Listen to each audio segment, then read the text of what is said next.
We are just 10 days away from the big showdown at the Fiesta Bowl, the game that most are looking forward to as the best of the two national semifinal games in the college football playoff. Clemson, Ohio State. Yes, we've seen it before. How much different could it be? Will it be this time around? We got Ryan Cantor on the line from SB Nation's Shaking the Southland to help us break it down. Ryan, how you doing today? Good. Thanks for having me. Absolutely.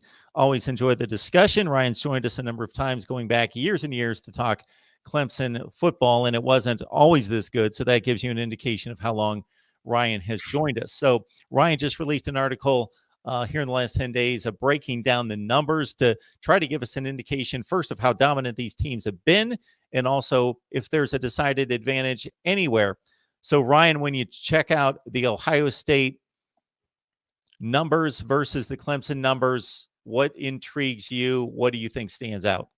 Yeah, so one thing that really stood out to me was the way they lean on their run game and J.K. Dobbins. Clemson is 54% run if you look at rush attempts versus passing attempts. Ohio State is 63% run, and they lean on J.K. Dobbins very heavily. He has 283 rushing attempts. Just for comparison's sake, that's 101 more than Travis Etienne. And it's not a situation where he's just grinding it into the ground. He averages 6.5 yards per carry. He's got 20 touchdowns. I tend to think he's probably the Buckeye who most deserved to get the invite to the Heisman ceremony. I know he was the one who was left out in favor of Young and Fields, but he is really, really dangerous, and he's really going to be a challenge for the Tigers. The Tigers have the number 9 rush defense in terms of yards per carry, but they have not seen anything like J.K. Dobbins. I think that's the biggest challenge that the Tigers will face in the Fiesta Bowl. Interesting that we see a couple teams that are battle tested in different ways. Ohio State play, I wouldn't say substantially, but decidedly a better schedule this season.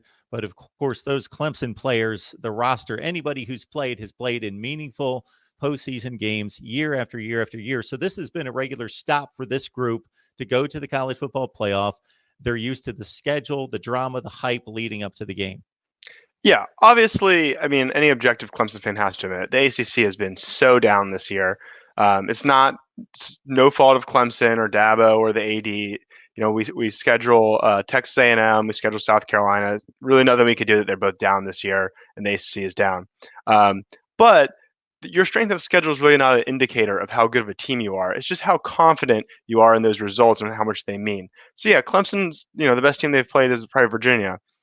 They put up over 60 points on Virginia, whereas Ohio State's played a better schedule, and they've also looked probably almost as dominant or even equally dominant. So I think there's a little bit more confidence in the validity of what they've done from that regard. But we've also seen what Clemson did last season against Notre Dame and Alabama. And for all the talk that you can't look at last season, you can't count last season in the rankings, sure, maybe you can't count in the rankings, but if we're reasonable, Trevor Lawrence is still the same person that he was last year. He's gotten better. Travis Etienne, he was on that team last year. He didn't disappear. Justin Ross, T. Higgins. There's a ton of guys, a lot of these offensive linemen. They dominated Alabama. They didn't just become bad because their schedule is bad this year. They're back, and now they're facing good competition. And I think you could look at what they did last season as one data point that gives you a lot of confidence as to how they'll do against elite competition this postseason. So you know the Clemson personnel about as well as anyone. What would be the differences versus 2018? Of course, it's defensive front first and foremost. Anything else that really stands out to you between Clemson 2018 and 19? So the offense returned fairly intact. A lot of the same guys. The offensive line is a strength. They lost Mitch Hyatt, who is pretty underrated left tackle, who was an All-American. He's on the Cowboys now. He actually has the most starts of any player in Clemson history. But he's been replaced by Jackson Carman, who's actually from Ohio, a 5-star.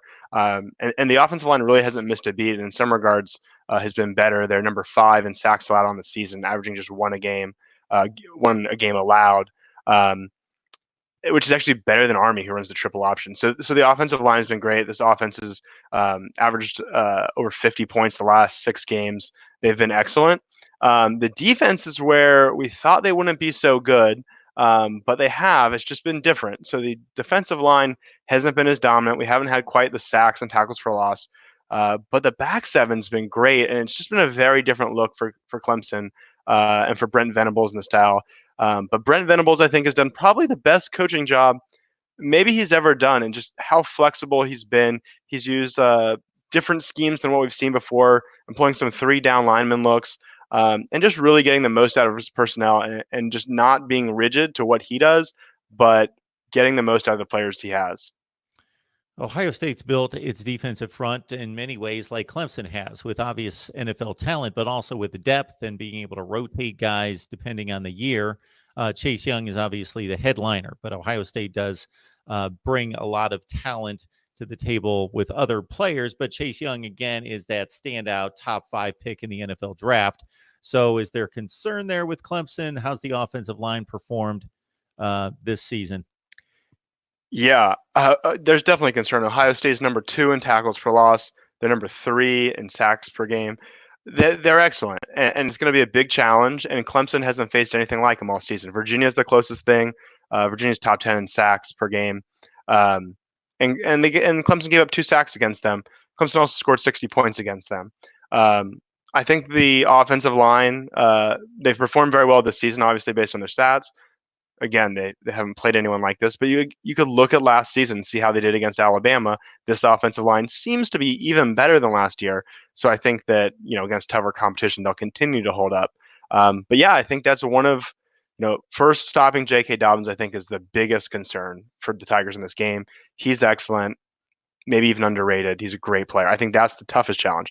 Second challenge is obviously stopping Chase Young in this super, super elite, probably best in college football, pass rush. And I think those are the 2 keys.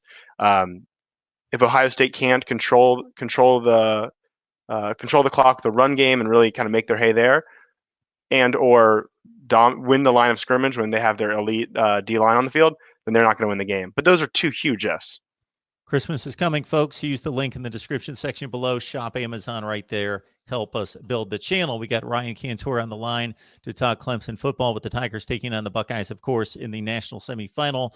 Join Ryan at Shaking the Southland on SB Nation. So football games generally won in the trenches, but the fun matchups are on the outside with elite defenders taking on elite wide receivers.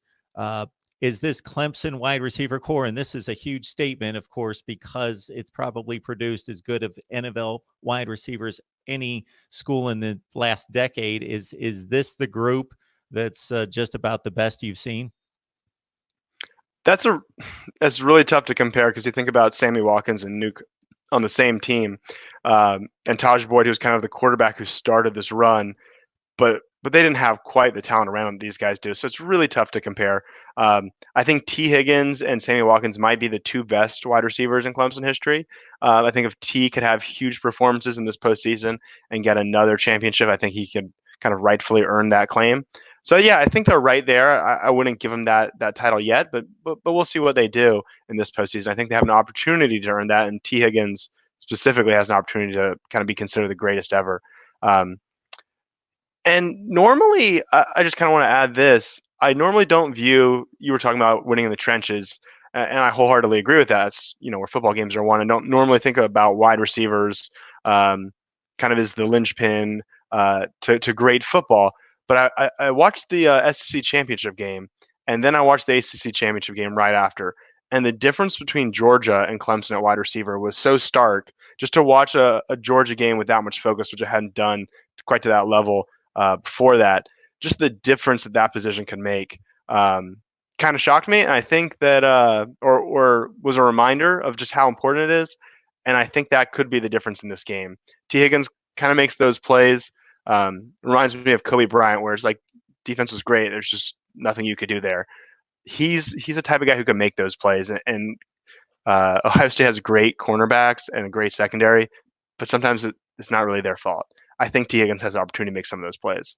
And when you outline it like that, it brings to mind the final 2 drives of the 2016 national championship game, in which the Alabama defenders were that good. It was an NFL defense, but Mike Williams, Artavis Scott, those guys were just making plays. They couldn't be stopped. And when you bring up a Georgia wide receiver core, if you did all the measurables, the jumping, the leaping, the all the athletic measurements, the speed, they would measure up probably just as well. It's just ball awareness, its ability to high point the football. It's just all that awareness and ability to just play on the ball skills that separates guys like the Clemson group. Yeah, you got to know where you are in the field and get your feet in. I mean, that's things like that are where Clemson's just a world apart. All right. Clemson, Ohio State should be an unbelievable matchup. Not so much the last time they played. A lot of respect given to the Buckeyes and Urban Meyer to fix some issues leading into the game, and it didn't happen. The Clemson Tigers, a 2-point underdog, won by 31. The Buckeyes, a 2-point underdog in this one. Do you remember your feelings, your thoughts going into that game, and maybe some slight surprise about the outcome? Yeah, I was not super confident in that one. I thought it was 50-50 at best, and I don't know that I'm that much more confident this time, but I do think it's a little bit better than 50-50 for the Tigers. They are favored.